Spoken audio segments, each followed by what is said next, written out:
How does biodynamic farming transform a vineyard into a thriving, interconnected ecosystem?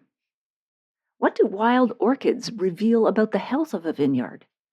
And how do France's preschool lunches help create a nation of gourmets? In today's episode, you'll hear the stories and tips that answer those questions in part 2 of our chat with Caro Feely, author of the terrific memoir, Grape Expectations, a family's vineyard adventure in France. You don't need to have listened to part 1 from last week first, but if you missed it, go back and have a listen after you finish this one.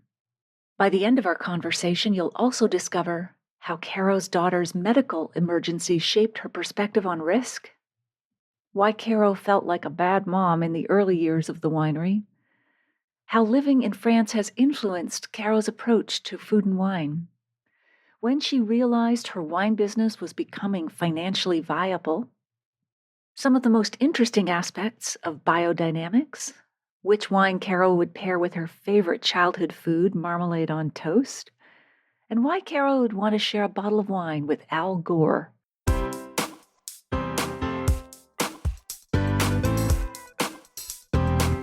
Do you have a thirst to learn about wine? Do you love stories about wonderfully obsessive people, hauntingly beautiful places, and amusingly awkward social situations? Well, that's the blend here on the Unreserved Wine Talk podcast. I'm your host, Natalie McLean, and each week I share with you unfiltered conversations with celebrities in the wine world, as well as confessions from my own tipsy journey as I write my third book on this subject. I'm so glad you're here. Now pass me that bottle, please, and let's get started. Welcome to episode 339. On CTV's Morning Live, we chatted about wines and cocktails for the long weekend. The segment was just ahead of Victoria Day, but the drinks, well, they'll continue to work throughout spring and summer and any time of the year. We shared lots of laughs, so if you want to watch the video, I'll include a link to it in the show notes. Victoria Day weekend is just around the corner, and whether you're firing up the grill or lounging on the dock, we've got the drinks to match the mood and the food. You know, I love Victoria Day. We get to celebrate a queen and the official start of patio season, so I am here for both the crowns and the corks. The Villa Maria Sauvignon Blanc is like sunshine in a glass. This zesty lemon-lime, juicy mango notes with a whisper of green herbs. It's made from sustainably grown grapes in the Marlborough region of New Zealand, where the wind from the Pacific keeps everything cool and crisp, just like this wine. If this wine had a dating profile, it would be easygoing, gets along with everyone, no drama. I'd pair this with dockside ceviche tossed with lime and cilantro, sizzling grilled shrimp skewers with garlic butter, a crunchy arugula salad topped with goat cheese and mango, fresh oysters on crushed ice with a squeeze of lemon, and a citrus-marinated chicken that's grilled until golden and smoky. Next, we have the delightful Villa Sparina Gavi de Gavi that's clean and fresh. This wine has lovely notes of lemon and lime zest, and the iconic curvy bottle is based on a bottle they found in their historic cellar in Italy. Today, this wine is still a blend of personality and history. It's family-owned, and it's only $22.95 at the LCBO. I'd pair this with fresh seafood and field greens. The Anselmi San Vincenzo from Veneto, Italy, is a gorgeous white wine, and it's a blend of Garganica grapes, which brings richness and complexity to the blend. Freshness from Chardonnay and a fruity and floral aromatic notes come from Sauvignon Blanc. The wine is grown in the Soave region of northeast Italy and is family-owned. The family, in fact, is involved in all aspects of winemaking. This would be a terrific match for grilled seafood. And now I have your ultimate barbecue red, the Trapiche Malbec. The grapes for this full-bodied wine are grown in the high altitudes of the mountainous region of Mendoza, Argentina, creating a wine of incredible depth, energy, and vibrancy. You'll taste rich blackberry, black cherry, and hints of mocha with a touch of spice in this wine. I pair this with a flame-kissed ribeye steak with a peppercorn crust, chipotle pulled pork sliders, grilled portobello mushrooms with balsamic glaze, smoky barbecue ribs dripping with sauce, and a juicy blue cheeseburger with caramelized onions. Woo! I'd also pair this with a Victoria Day fireworks feast featuring slow-smoked beef brisket with a peppery crust and melt-in-your-mouth interior, charred corn on the cob slathered with chili lime butter that drips down your fingers, and mushroom caps stuffed with blue cheese and herbs grilled until bubbly and golden. And now, for those who want something with a kick, Fireball Cinnamon Whiskey was originally developed in Canada in the mid-1980s and has become one of the country's most popular whiskey brands. It's still made in their Old Montreal distillery, a blend of Canadian whiskey with natural cinnamon flavor to give it that fiery kick. The brand new Fireball Apple Cinnamon ready-to-drink format in a can brings together ripe, juicy, sparkling apple juice with the cinnamon spice of Fireball. Fireball is like that fun friend who shows up and suddenly everyone's doing cannonballs off the deck into the water. I'd pair these drinks with a patio platter featuring sticky maple glazed chicken wings with crispy edges and tender meat that falls off the bone, spicy cheese straws twisted into crunchy golden spirals with a hint of cayenne, and warm apple turnovers with flaky pastry and cinnamon-spiced filling that steams when you break them open. My mouth's watering. And we need to celebrate a Canadian creation, the Caesar, but with a twist.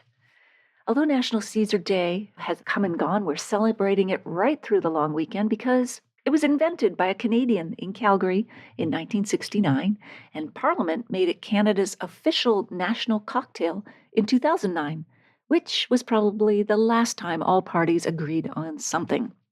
It differs from a Bloody Mary because it's made from clamato juice, a blend of tomato juice and clam broth, rather than just tomato juice, which gives it more depth and a more briny, savory taste. This is the kind of cocktail that makes your Instagram followers think that you have your life together. Look at me with my garnished drink, when the reality of my unfolded laundry remains conveniently out of the frame. I'm making this Caesar from Prince Igor Extreme Pickled Flavored Vodka. Brand new to the LCBO. This pure, briny brilliance is distilled right here in Ontario, and it brings the shine of the brine to a spicy Caesar with its peppery pickled notes. What better way to toast a queen than with a prince? I'm garnishing it with Milord spicy gherkin pickles to provide some heat and crunch to the cocktail. I also have them in a side bowl for nibbling, along with Milord's sweet and sour gherkins. They're also terrific for your cheese or charcuterie boards and are from ID Foods in Quebec, although they're available in grocery stores across the country. Now, this reminds me of that tongue twister. Peter Piper picked a peck of pickled peppers. Try saying that 10 times quickly after a Caesar or two. It really packs a pickle-powered punch. My podcast editor is going to love me for all these popping peas in today's script. Thanks, Alex. So I pair this with a Canadian cottage weekend brunch featuring eggs Benedict with back bacon on toasted English muffins smothered in rich hollandaise sauce that slowly cascades down the sides, crispy potato rosti with caramelized edges and a soft center seasoned with fresh chives and warm maple-baked beans with smoky bacon bits throughout. Last, but certainly not least, I have something that's all about easy entertaining. We're finishing with the Canadian sangria from the Ontario winery Mastronardi. This sangria is a shortcut to the good life. It's already pre-mixed for you, so all you have to do is pour and add ice. You can also garnish it with fruit if you like. Simple, breezy, summer easy. It's for when you want to impress your friends but acknowledge that you have the mixology skills of a golden retriever. Just pour and suddenly you're the fancy friend without having to Google anything. This refreshing sangria has lovely notes of citrus, berry, and a touch of sweetness that makes it so crushable. I'd pair this with sunset tapas spread featuring sizzling garlic shrimp, there's those shrimp again, still hot from the pan with a sprinkle of smoked paprika and fresh parsley, and creamy aioli that you can't help but dip into again and again, with thin slices of serrano ham arranged in delicate folds alongside olives marinated in orange zest and herbs. And a toast to this weekend. Here's to good friends, great wines, and long weekends that linger like a fine finish. And the host asked where we can find these wines and cocktails online. And I answered, why, thank you for asking me. On Instagram, I'm at Natalie McLean Wine, and online, my website is nataliemclean.com. Back to today's episode. 3 of you are going to win a copy of the terrific memoir, Grape Expectations, a family's vineyard adventure in France, filled with vivid descriptions of delicious wines, great food, and stunning views, and a unique insight into the world of the winemaker written by our guest today, Caro Feely. I also still have 2 copies of the award-winning book Vines in a Cold Climate by Henry Jeffries. I'm pleased to say that Maggie Daly from Prince George, BC, has won a copy of this book. If you'd like to win a copy, please email me and let me know you'd like to win. Doesn't matter where you live. I'll choose 5 winners randomly from those who contact me at natalie@nataliemclean.com.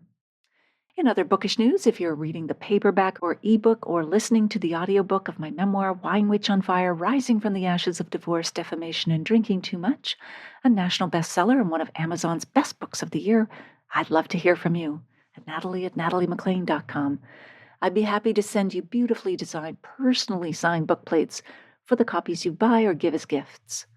I'll put a link in the show notes to all retailers worldwide at nataliemclean.com/339.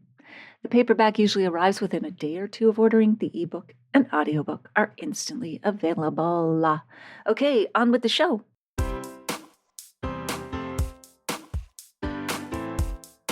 Your daughter, Sophia, if I understand correctly, had a life-threatening and medical emergency just after birth.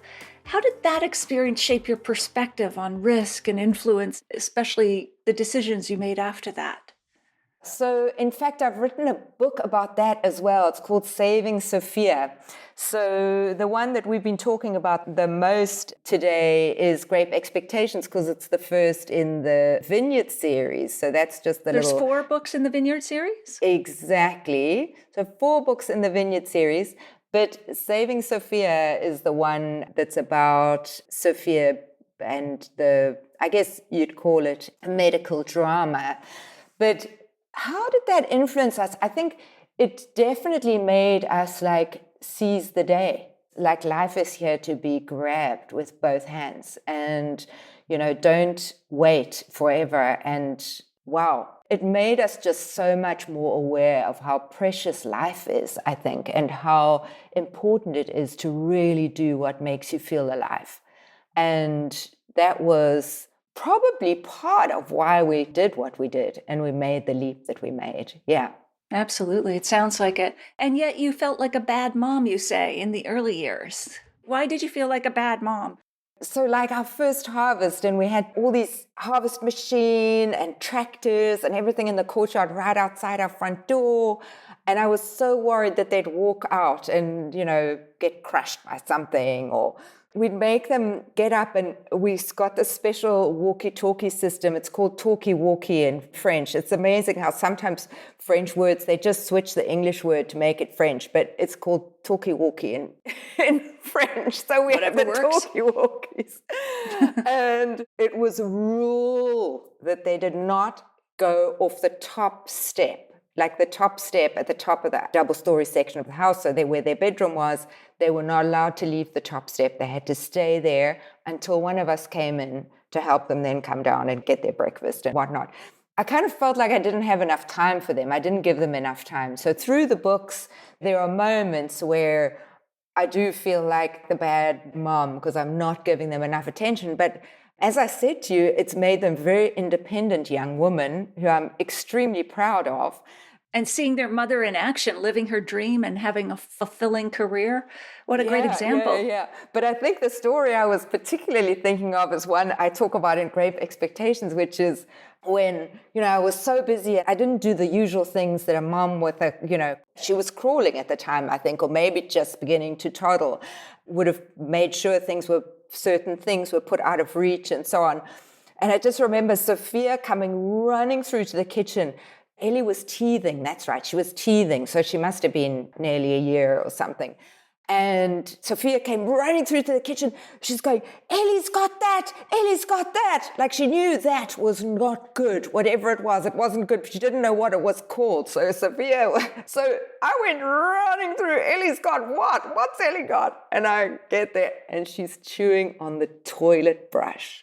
Oh my God. She was teething. I am officially the bad mom. I am so bad. This kid is going to be so sick.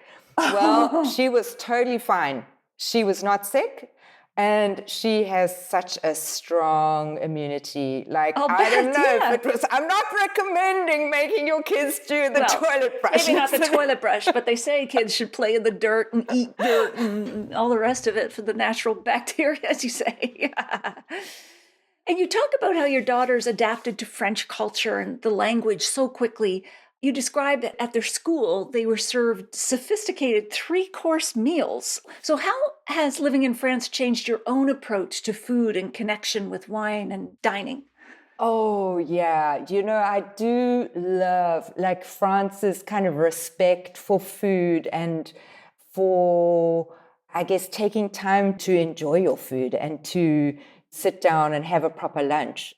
Now, it's probably not that way in all the big cities now. I'm sure there are people that land up just grabbing a bite and racing back to their desk, but there's still definitely that tradition, and to the point where, here I think everybody is kind of a gourmet in a way. It doesn't matter what you do.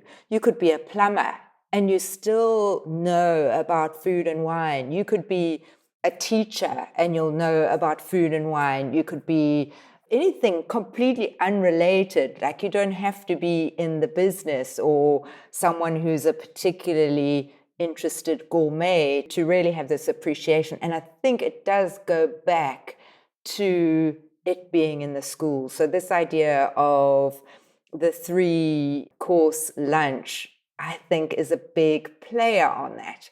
So right from the get-go, when they're 2.5 and they start at school, so there's preschool as part of the school system. It's called École Maternelle. And they get the 3-course lunch at École Maternelle. So what are they doing? Apple juice tasting? What is going on there? 2.5-year-olds. They get, starter, main, dessert. And they'll get proper food, like something like an endive salad, so quite a bitter thing as a starter. They might get cordon bleu chicken or something for the main. And then they might get like a creme brulee for dessert. And so, like Sophia already knew all these names of different kinds of, like a charlotte. What's a charlotte? I had no idea, but it's a kind of dessert. I remember we went and we had some radishes, and I had cut the radishes. I had removed the tops, and we were going to eat the little red radishes. And I was about to throw the tops of the radishes into the compost. And she said to me, no, Mummy, we can make a salad out of that. And she was like 5 years old. Wow. And I was like, oh. And she said, yes, and we'll make a vinaigrette for it. Of course, like most 5-year-olds do. Yes. Isn't that amazing? That is great. At her school, then at that time, she'd moved to the next layer, which was like, the start of proper school. But there, they had the 3-course lunch, but then they also had a very good initiative where 2 of the kids would go and help in the kitchen every day with the preparation of the lunch. That's fantastic. So they would, obviously not all the kids, just 2 of them, because they didn't want to manage a whole lot of them, but it meant that they opened their eyes to food preparation with a professional chef. I don't know if that was specific to that little school. It possibly was. That was amazing. It is. And it's not just about snobbery or whatever, but they say if kids are involved in food prep and decisions, that they become more conscious of healthy eating. So, it's instead of the just fuel up and go mindlessness of, consumption, that just sounds marvelous. Really. Yeah, really amazing. Now, you also talk about the corridor of crisis in your home. What was that? What was the toilet brush in the corridor of crisis? Exactly. Oh my goodness. What else was there? The corridor of crisis was something my dad quipped because my folks actually live on Vancouver Island. They live in Qualicum Beach. And they were horrified at our decision to leave our kind of successful corporate careers and go into rural France in a very risky venture. Buying something in liquidation was, a signal that this was not going to be easy. So my dad was not for it at all. And they weren't used to having young kids around. You know yourself, when you've got young kids, you cannot have a pristine house. You can't. It's just impossible.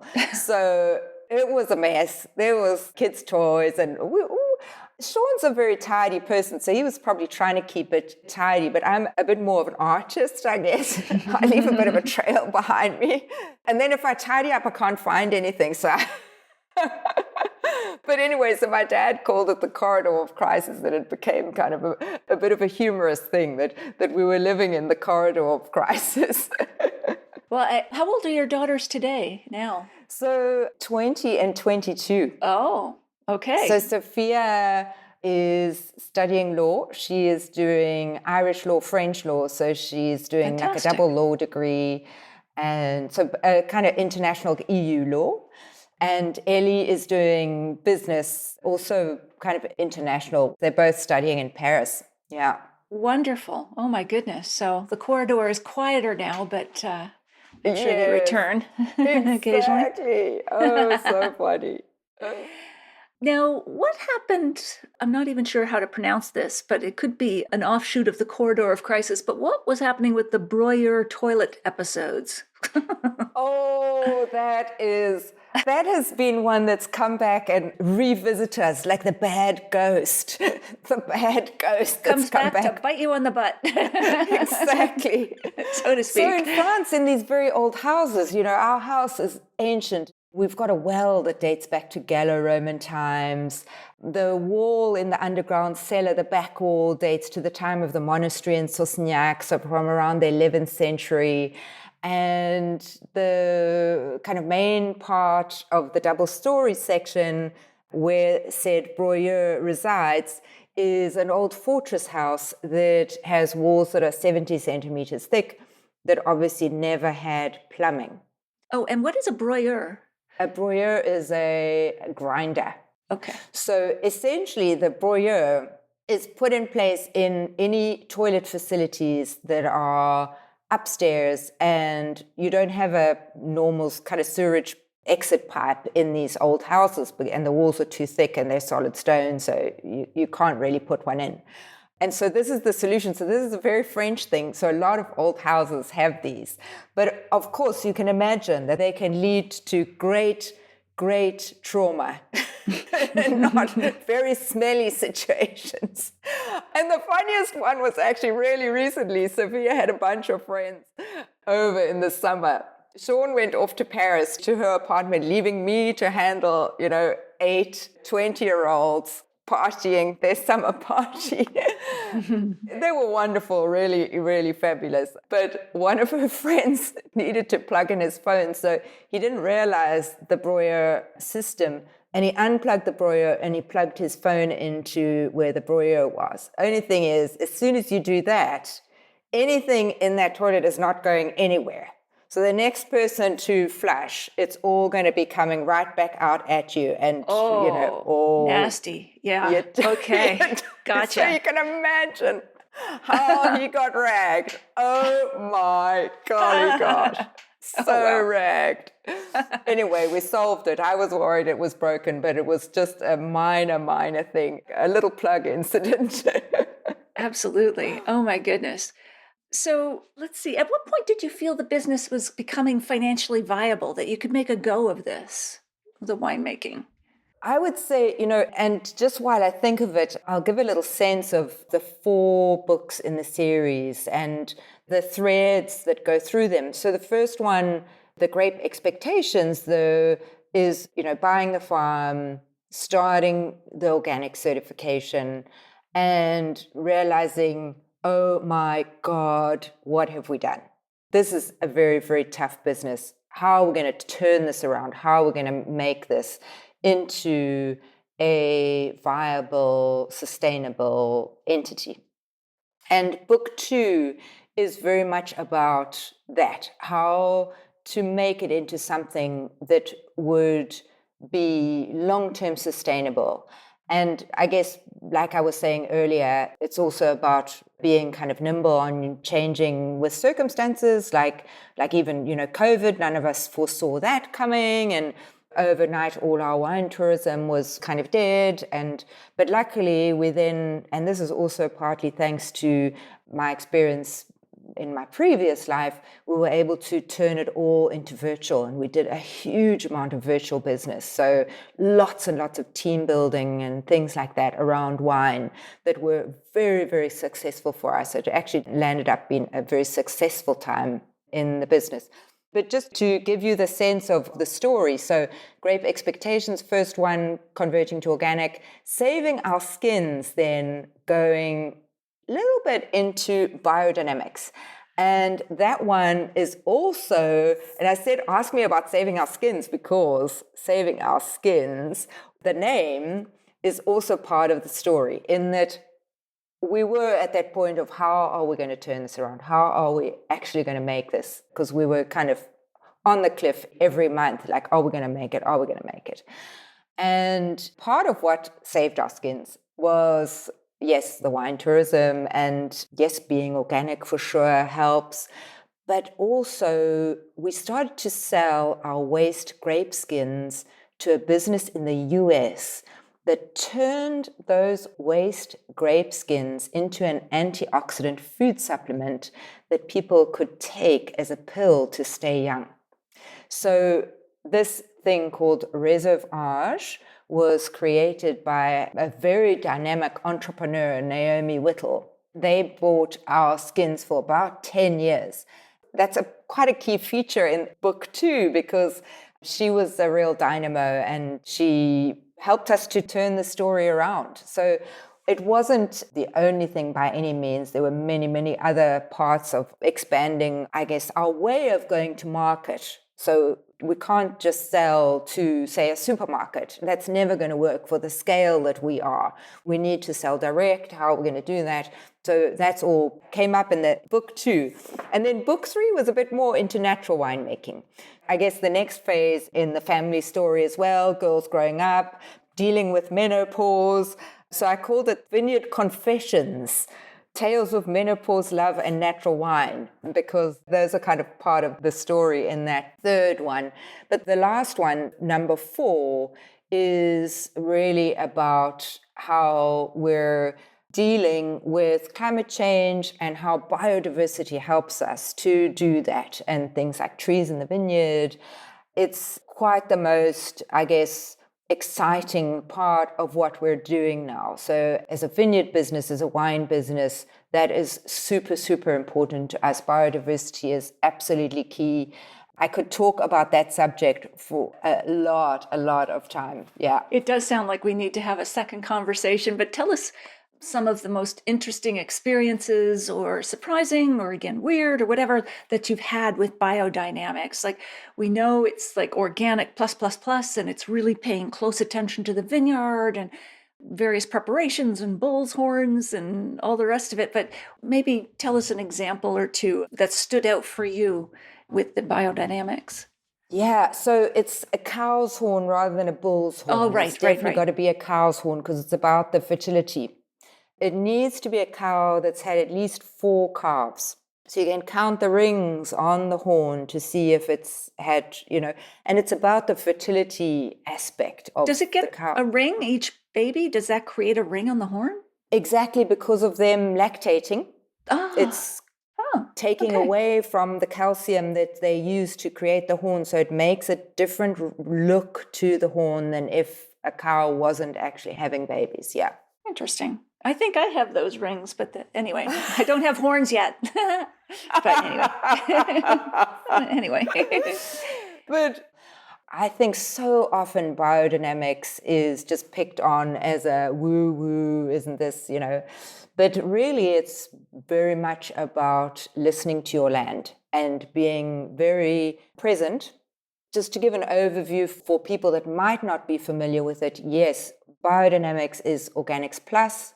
It's essentially three things. It's working with plant and animal-based sprays to help our vines to look after themselves, to be healthy, and things like a stinging nettle spray that's a mild antifungal, the 500, which is the cow horn fertility spray, that's cow dung buried in a horn in a particular way to make it supercharged in fertility.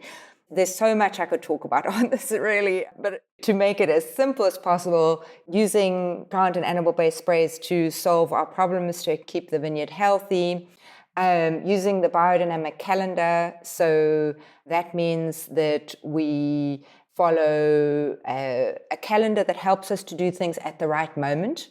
So it's very much about listening to what's going on in the sky.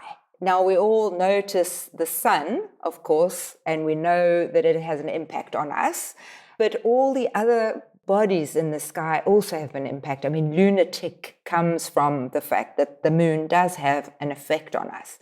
And the final thing is to think of your farm as a whole farm system, as a living thing, to see it as a living thing where everything is connected. And this really works into the whole biodynamics thing as well, and the fact that the mycorrhizae in the soil, the way that what's growing, the different plants and what you'd call weeds, but they aren't weeds because they're all beneficial. You know, clovers, nitrogen fixing, the grasses are making aeration in the soil.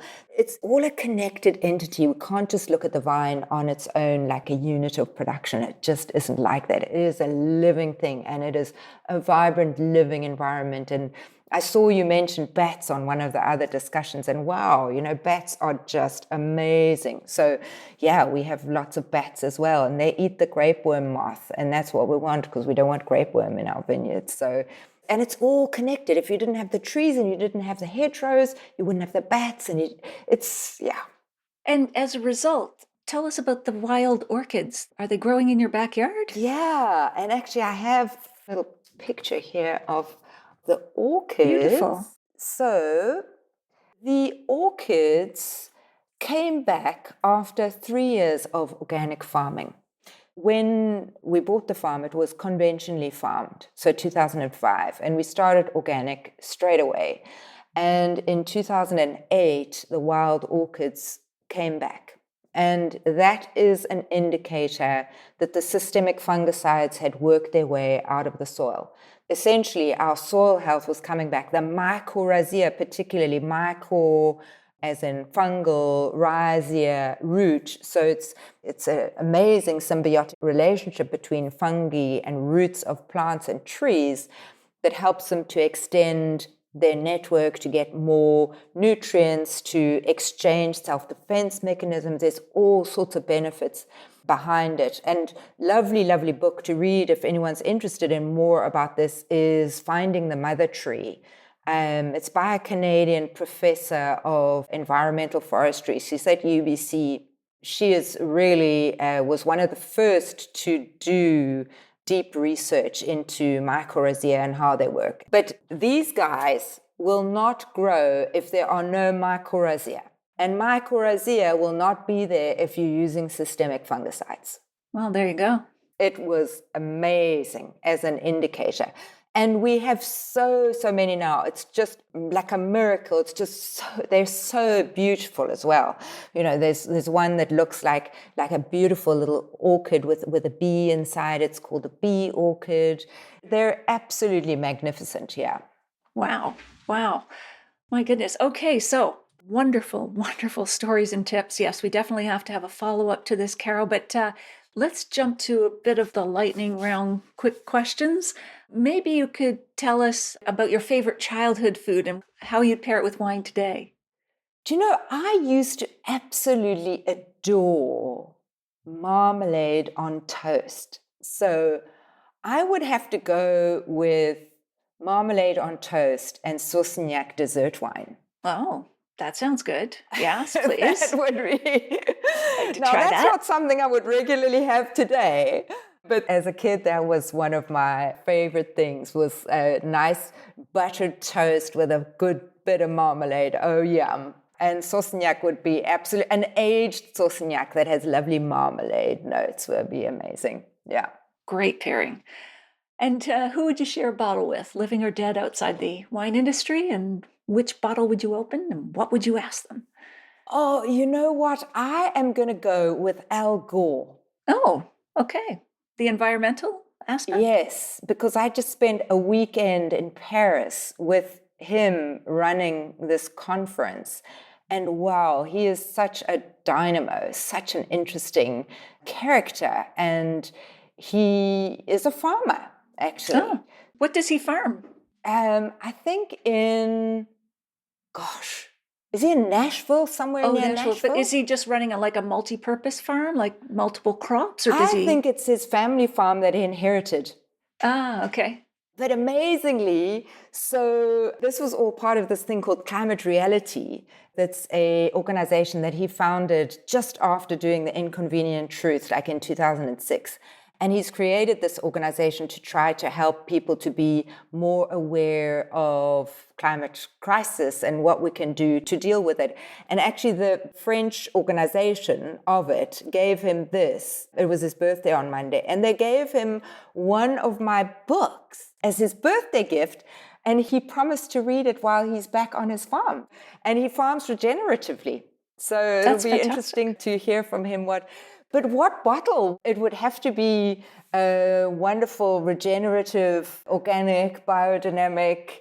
What can I say? I would have to take a Feely bottle. It would have to be a Feely bottle. Well, it meets all that criteria. Yes. Of course. And what would you ask him? I think I would ask him what he's found on his farm. It would be interesting to hear his perspective on his farm. I would also be interested in whether he is into wine, because I don't know if he is. So that would be very, very interesting. I'd love to hear if he's feeling frustrated with how things have not moved as quickly as perhaps he would have liked. That said, I think that if it wasn't for people like him, we'd be even further back than where we are today. So that's true. When you look at the progress and some of the milestones achieved and you hear the stories, it was quite the most empowering 3 days, an incredible experience. And yeah, those are some of the questions I'd ask him. Yeah. Fantastic. Caro, this has been a delight. Is there anything we haven't covered that you'd like to mention? Well, listen, I think we absolutely have to have another chat on biodiversity and biodynamics when I bring all my tools and I can explain the A to Z of how it all works. That would be a lot of fun. Oh, definitely. I think it's a misunderstood topic, and I think it's helpful to hear the facts about it as well. Sure, especially from someone who's practicing it. So let's do that. You know, all I can say is it has been so much fun to be with you. I'm just blown away with the opportunity to have met you, and to have this chat. It's been so fun. Thank you. Oh, Caro, thank you. And where can we find you, your wines, and your books online?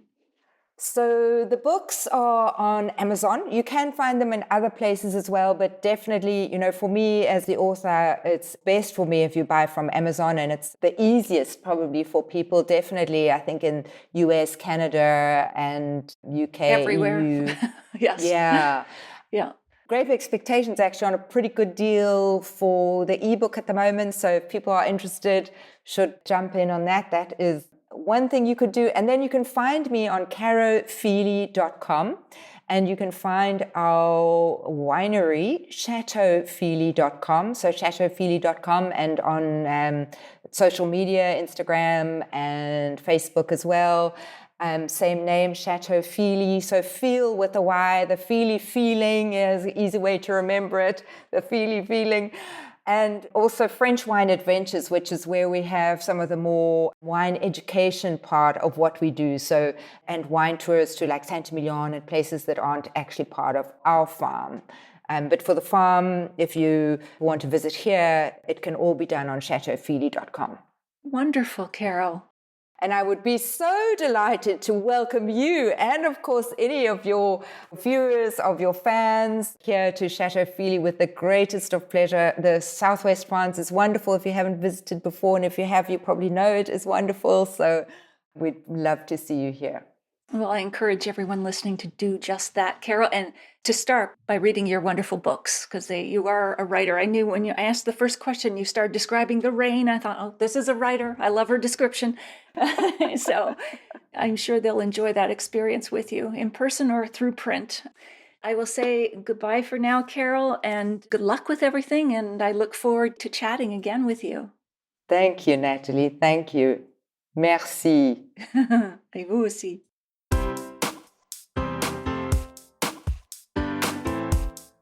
Well, there you have it. I hope you enjoyed our chat with Caro. Here are my takeaways. Number 1, how does biodynamic farming transform a vineyard into a thriving, interconnected ecosystem? As Caro explains, often biodynamics is just picked on as woo-woo, but really, it's about listening to your land and being present. Biodynamics is organics plus. It's also essentially 3 things, she says. It's working with plant and animal-based sprays to keep the vineyard healthy, using the biodynamic calendar to do things at the right moment. It's about paying attention to what's going on in the sky. We all notice the sun, but other bodies in the sky have a big impact on us. The word lunatic comes from the fact that the moon has a profound impact. The final thing we need to think about is that the farm as a whole is a living thing where everything's connected. You can't look at the vine on its own as like a unit of production. It is a living thing in a vibrant, living environment. Number 2, what do wild orchids reveal about the health of a vineyard? Caro says that when they bought the farm in 2005, it was conventionally farmed. They started organic farming, and in 2008, the wild orchids came back. The systemic fungicides had worked their way out of the soil, and the soil health came back. The mycorrhiza, the fungi growing symbiotically with the roots of the vine, helps them extend their network to get more nutrients. However, mycorrhiza will not be there if you're using fungicides. And number 3, how do France's preschool lunches help create a nation of gourmets? Caro loves France's respect for food and wine and for taking the time to enjoy it. There's a tradition in the country where everybody, no matter what you do, teacher, plumber, whatever, is somewhat of a gourmet who knows something about food and wine. And she thinks that goes back to schools with their 3-course lunch when kids are just 2.5 years old and start at preschool. Of course, they're not being served wine, but you get the point. I think that's adorable. I can just see, it's your petite carrots, my love. In the show notes, you'll find the full transcript of my conversation with Caro, links to her website and books, the video versions of these conversations on Facebook and YouTube Live, and where you can order my book online now, no matter where you live. If you missed episode 213, go back and take a listen. I chat about tasting room tips to learn about wine with Jamie Lewis, host of the Consumed podcast. It's really helpful if you're planning on visiting wineries this summer or fall. I'll share a short clip with you now to whet your appetite. But there's such a great education to be had in a tasting room. Taste and ask the person pouring the wine, what's special about this, or tell me about this. And the side-by-side tasting is so illuminating. It's how things really jump out at you, the differences. It's so educational. I think that a deep love of wine really comes from doing side-by-side tastings. Yeah. When we go out for dinner, I ask for 2 sample tastings and use that to choose, but I'm also learning at the same time. You get a little taste of that side by side when you do that.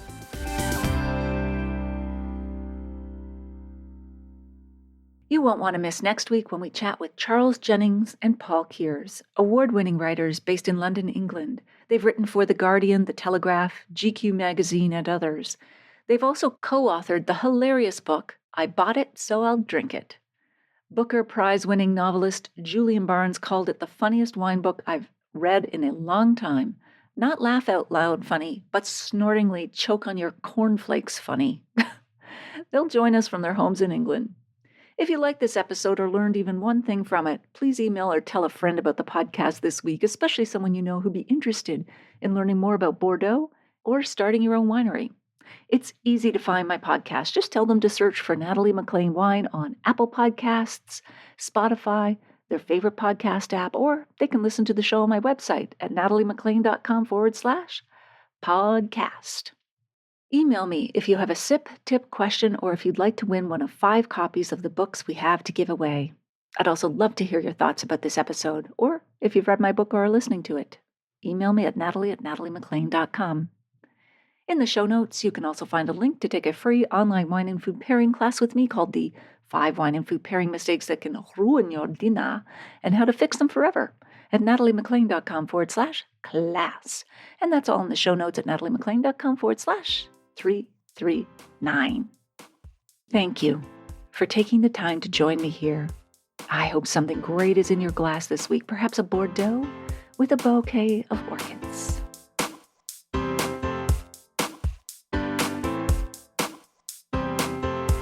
You don't want to miss one juicy episode of this podcast, especially the secret, full-bodied bonus episodes that I don't announce on social media. So subscribe for free now at nataliemaclean.com/subscribe. Meet me here next week. Cheers.